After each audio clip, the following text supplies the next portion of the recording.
something I hope you like and and supply and supply me with more bannock, okay? Never mind. I thank you. Yeah, what is it called? Oh, like and subscribe? You can subscribe, you don't have to. But I love you just the same. Today I'm gonna tell you a little bit about my grandma's making bannock, okay? She was a pro, she can do it fast. She put a few cups, maybe about 4 cups in a bowl of flour and about a teaspoon of baking powder, a little bit of salt, a little bit of sugar, and a little bit of lard or a little bit lucky butter, and the milk and water. And what she did, she had this bowl of this stuff, and she threw in the liquid and whipped it fast. She didn't whip it. She just mixed it. And then no time she put it on the board, that form of bannock, form of dough. She put it on the board or on the cupboard, and then she shaped it to an olive shape, kind of a round shape. And she put it down with her fingers rolled like this, and then it's flat. It gets flat enough. Then she'll put a little bit of fork tinge on it just to mark it. And sometimes she cut it into squares. Other times she put it flat and put it in a baking pan, a large baking pan. Put it there flat. Make sure it's nice and even, not real bulky. Kind of about an inch, a little over an inch high. Throw it in the hot oven. It's got to be hot oven so it cooks fast and even and thoroughly. And then she'll check it in about 10-15 minutes in a hot 400 degrees. And she'll check it. And if she looked at it, if it's kind of golden color, she might turn it over, right over, with her hands or, whatever she has. Turn it over or leave it and check the bottom. Make sure it's getting golden all over. She put it back for another, I don't know, 7 or 8. Nobody looked at time. Just look at your cooking. Yeah. Then she'll check it and it looks nice golden color, little bit of brownish. It might be darker some places. That's all right. She'll take it out, and sometimes she makes about 8 of them because there was a lot of us people, children, grandfather, my aunties. Then she'll line them up, put them on a stand-up way on the side. She'll make 2 or 3 of them, and then she'll go back and do the same thing and make some more. That is an awesome bannock. You can have it warm, it's yummy. You can dip it in a little bit of butter, a little bit of cream. Nice to have real cream. Dip it in there as kids like the cream. And sometimes Rogers molasses or something, or peanut butter.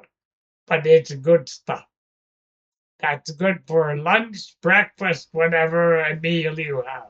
Soup a day, stew day, whatever. But I love my grandma's cooking. She was quick and good with 10, 12 people around. Our tables were so big, they were at least a foot long. Grandpa made them out of pieces of wood, boards. She made the boards. Grandpa made boards, saw them up. The same with the benches. They were all homemade. Everything was homemade. Should I continue to the? Yep.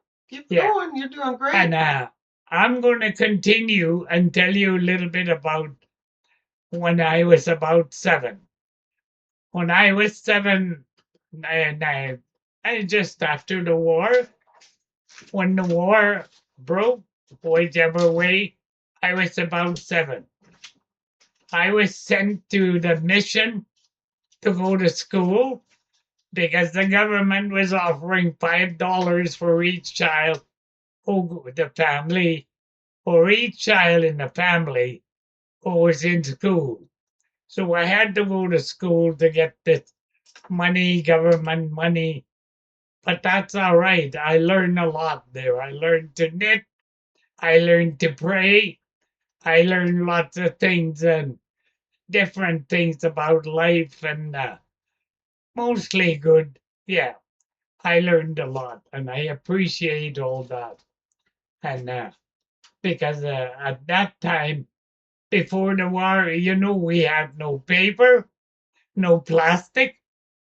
Everything came in a bag, in a cotton bag, like the flour, the sugar came in a bag, and the lard, the butter, they come in a tins, in a little pails, a little tins. The same with the meat. The canned meat was always in little tins. We still have those, some of them. But I am thankful for all the learning, all the things we did. It wasn't all fun. It was some good stuff because my aunt and I were almost the same age, and we had fun together.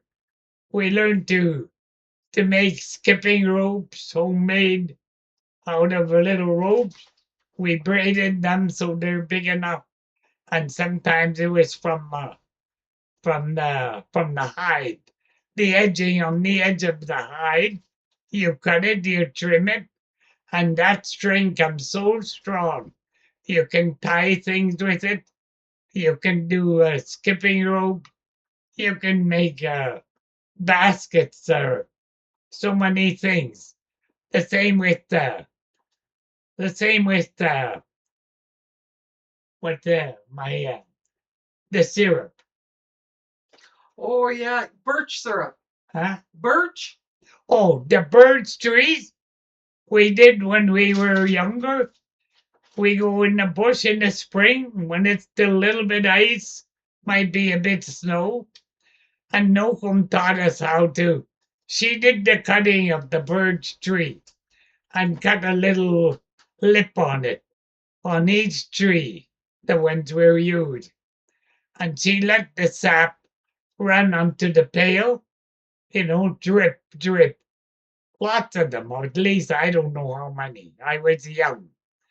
And then when the pail gets almost full, she had a fire going, at least three places. The fire was there, and that's where she put the pail of the sap, the liquid, and let it simmer, almost boiling, 2 or 3 pails. And after at least half a day, they get darker and thicker, and then she poured them all together into the cast iron pot, all together. And then we'll do some more of the new one. Uh, excuse me. Us children do some more, bring some more liquid, we gather it and bring some more, and we put it on those burners and let them simmer again. And by this time, the stuff in the cast iron is getting darker.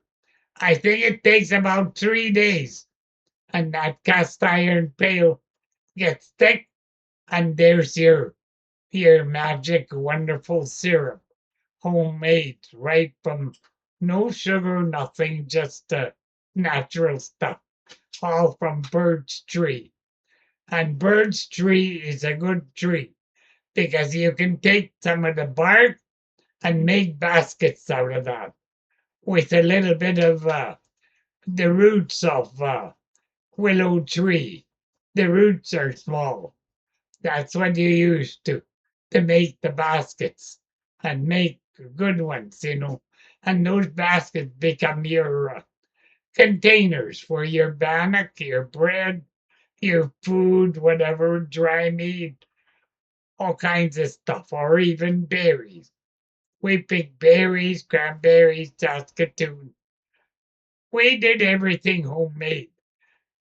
And they hardly go to town except for flour and sugar and lard. But otherwise, we had moose meat, we had deer meat, and rabbit meat. We had rabbit fur, which we did. We used a lot of that as a trim, or even you put it inside your feet and put on your sock, and that way you stay warm for the winter.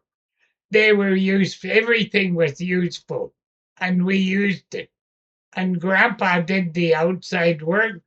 He looked after the horses, the cows, and the pigs and the chickens. We had a few chickens, but Grandpa did most of that. Grandma did all the inside work.